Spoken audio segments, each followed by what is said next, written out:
पाकिस्तान का जिक्र आपने कहीं ना कहीं किया है, तो उसका इंटरवेंशन एक बार कहीं ना कहीं फिर से देखने को मिला है। पाकिस्तान ने ईरान अमेरिका को सीज फायर प्लान सौंपा है, होर्मुज खोलने का प्रस्ताव भी शामिल है, लेकिन अब कहीं ना कहीं पाकिस्तान इस बात से नकारता हुआ भी नजर आ रहा है। इस बात में देखिए कितनी सच्चाई लगती है आपको जी?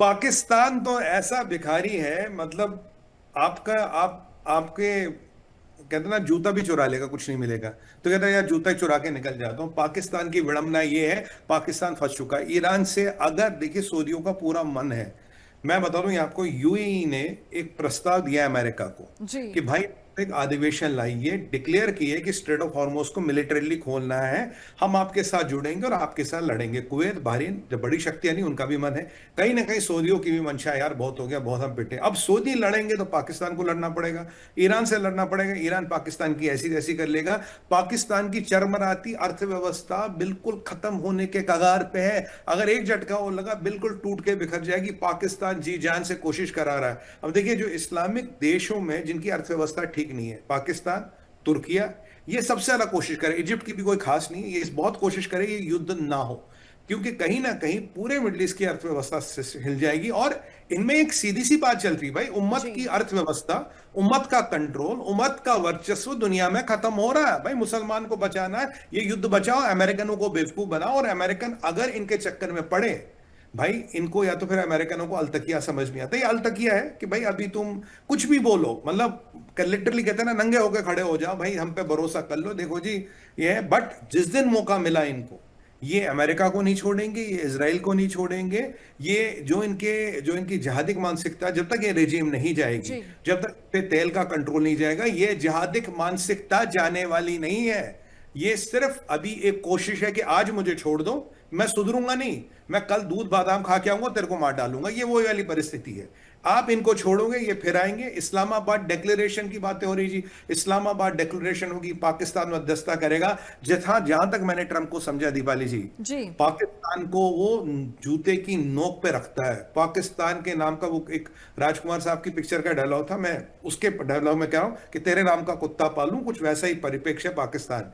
तो ये पाकिस्तान ट्रंप के ईगो के अगेंस्ट है कि मैं, वो मेरे लिए नेगोशिएशन करे, मैं उसकी शर्तों पे काम करूं। ये ट्रंप का नेचर ही नहीं है, ट्रंप का ईगो ही नहीं। हाँ, पाकिस्तान को यूज कर रखा होगा उनको धोखा देने के लिए, उनकी पीठ में खंजर भोंकने के लिए। अगर ईरानियों में दिमाग होगा तो दुनिया में इसराइल पे भरोसा करना है ईरानियों पर, पाकिस्तान पे मत करना, क्योंकि इसराइल शायद तुम्हें छोड़ दे, पाकिस्तान के चक्कर में पड़ोगे 100% मरोगे, 100% तुम्हें बेच आएगा। जहां अच्छी कीमत मिली तुम्हारा हिसाब किताब बेच देगा।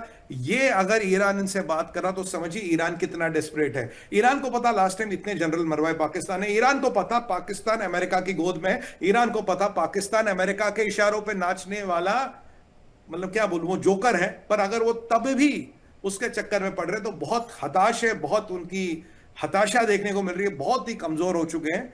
बाकी इस्लामाबाद तो कोशिश करेगा, देखिए कम से कम हम आप बात तो कर रहे हैं, जी। जिहाद को छोड़ के पाकिस्तान, और जिहाद और आतंकवाद को छोड़ के पाकिस्तान की हम डिप्लोमेसी में बात कर रहे हैं, उनके लिए तो यही बहुत है। ये हमारी बाइट तो पता नहीं कितने सालों तक वहां चलेगी। देखो जी, भारत के टीवी पे हमारी बातें हो रही है, मतलब छोटे आदमी के लिए तो इतना ही बहुत होता है। कहते हैं ना, चींटी के लिए शबनम समुंदर होता है, ये वही वाली बात है दीपाली जी, और कुछ नहीं है। जी सर, जैसे कि पाकिस्तान की स्थिति आप भी बता रहे हैं कि कितनी ज्यादा इस समय वर्स्ट हो चुकी है, खराब हो चुकी है, तो क्या लगता है आपको पाकिस्तान को इसमें दखल अंदाजी की जरूरत है?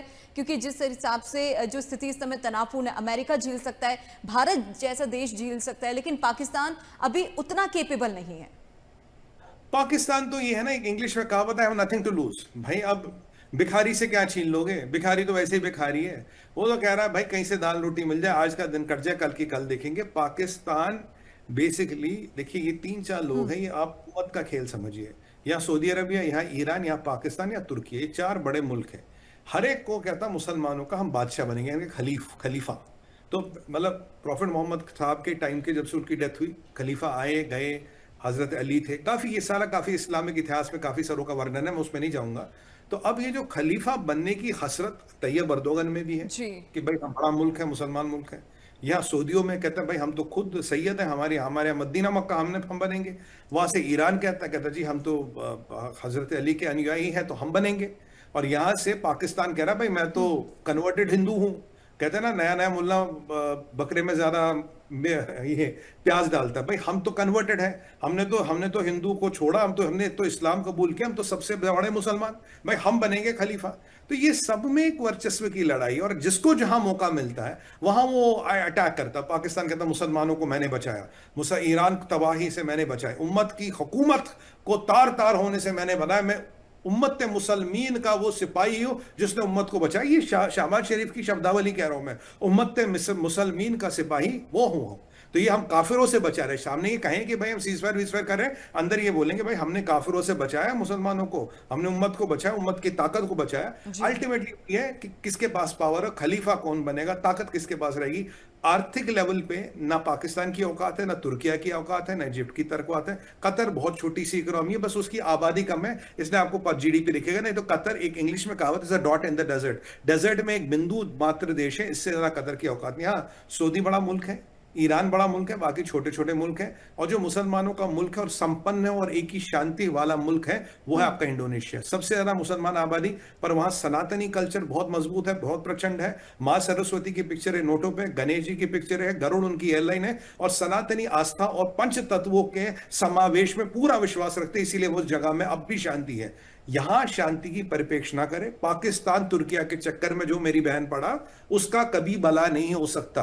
ये दोनों अपना महत्वाकांक्षाएं साधने में लगे हैं, अपनी एम्बिशंस को साधने में लगे, चाहे किसी की ऐसी तैसी हो, इन्हें कोई मतलब किसी से नहीं है। ये सबसे बड़े इस्लाम के दुश्मन यही दो मुल्क हैं, एक तुर्किया और आपका एक पाकिस्तान। जी।